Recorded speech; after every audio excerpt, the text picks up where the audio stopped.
What is going on, fellow fans of Clash Royale? Thank you so much for stopping by, and I hope you're having a great day as we explore my Golem Swarm deck. Now, this is a deck I will stream live on Camcord sometimes. Come check me out. It's the platform I use to live stream, and I love to talk to you guys when I can.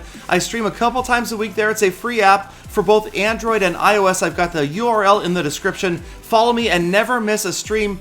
Talk about Clash of Clans, talk about Clash Royale strategy like this, the Golem Swarm deck. Now, a former clanmate was using this, and we've kind of twisted it, changed it just a little bit. I added the elixir collector, and that seems to be working out. And it's also kind of an unusual deck. You don't see a great deal of usage of a deck like this. And it seems to me, at least for right now, to be able to counter just about any opposing move as they come in with the Prince, the Dark Prince you saw in the beginning, stopping the Barbarians right there and moving in after the tower, using the arrows to take that Princess down. Now, I will occasionally switch the arrows out for the zap, but if I do that, then I also will switch out the minions for a Princess just to make sure I've got a direct counter to the Princess card. So here he comes with the minion horde, easily countered with my own minion horde or the arrows, and right there, he uses the zap. He does get a bit of an advantage, but it's okay. We've got the Golem-based deck, and like I've talked about in the past,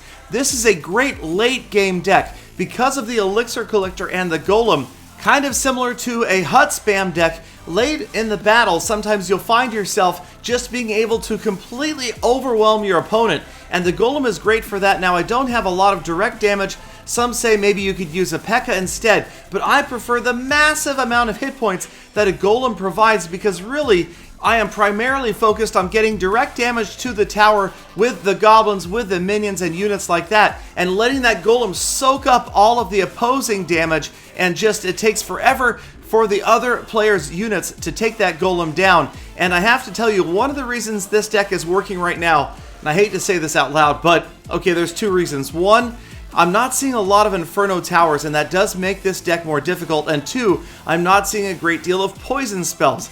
And either one of those cards can really slow down this deck, but that's the weird, the great, the strange thing about Clash Royale is the meta is constantly changing.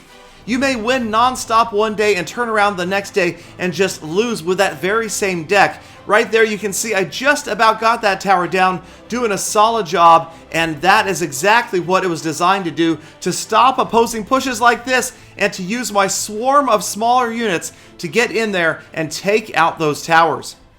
In this case, it is the Golem itself that gets in there, gets most of the damage, but right there with the arrows, we are down to 5. Yes, 5 hit points left on the tower. This battle is all but over. It's really just a matter of cycling through the deck, getting back to the arrows, and dropping them on the tower for the W. And that is exactly what is going to happen just as we get into sudden death. My units are pushing forward, but it is going to be the arrows that take that tower down, and that is it. Good game, the Crying Ice, but a good sport. And Salaka, I've played him many times from the Helsinki clan, playing him at the time while I was in Helsinki. So let's go ahead and move on to another example of this same Golem Swarm deck, swarming the opponent and really just overpowering them, overwhelming them with damage. We are at level 11 once again, but this opponent has a couple of different cards, the Dragon, the Ice Wizard as well, and that can be a problematic card for a lot of people. And the Dragon, I don't have a great deal of cards to take out that Dragon other than my favorite, the Minion Horde, the absolute ideal card for taking down a dragon. And it turns out my opponent did not have arrows to take those minions out, and that is such a popular card, probably one of the top 2 most popular cards up near the top in the Legendary Arena is the arrow card. And without that, if you don't have the Princess up, or at least a regular wizard, it is going to be tough to take those minions down. The Ice Wizard can do it, but not nearly as efficiently as a regular wizard. Now this time, he does have the Princess down. She is going to go cross lanes and take out some of my units, but the Golem gets to the tower, and despite the fact that it seems like the Golem is just a tank card, it is going to scrape hundreds of hit points off of that tower before the units finally get him down. And you might notice a couple of the barbs and the Ice Wizard walked away. That's one of the weird things about the Golem. When it splits into Golemites, that aggro reset can sometimes leave some of your opposing units not following it, which worked out well for me, and that much more damage came off that tower. Now we've got to try to stop the dragon and the hog combination. He is going to get quite a bit of damage, but we've got the minion horde in time. That card is so effective. And the opponent, again, didn't have arrows, but if he did, it still is such a long travel time to get there that we're still going to get those minions to effectively take out any attacking troops long before the arrows land. Now, of course, Zap Spell, yes, will stop them temporarily, won't take them out completely. So again, I'm still happy right now with my minion horde, loving that card to death. So we've got another reset, and we're just waiting to see what happens here. I'm thinking Elixir Pump, I'm thinking Golem. I end up going with the Golem here on the left-hand side as he splits Barbarians down the lanes. And the Dark Prince is coming down the right-hand side. And another thing I like about this deck, it allows you to make mistakes. Like that was not bright. That did not work out very well. He, of course, wipes out that entire pack of Goblins.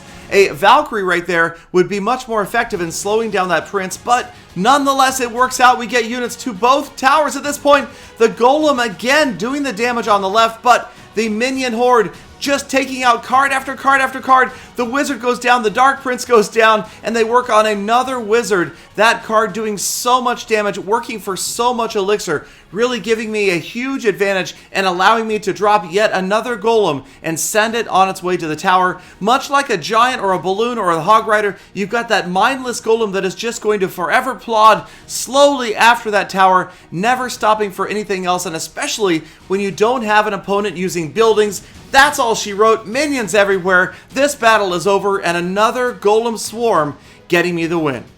So I'd have to say right now, my favorite cards, I love the Minion Horde, the Golem, and the Elixir Collector, and maybe even the Valkyrie. Those are my top 4. What are your guys' top 4? Let me know. We'll do a future episode counting down the best cards in Clash Royale. In the meantime, thank you for sticking around all the way to the end of this episode. Please don't forget to hit that subscribe button, like the video before you leave, and I hope to see every last one of you back here again tomorrow for more full attacks.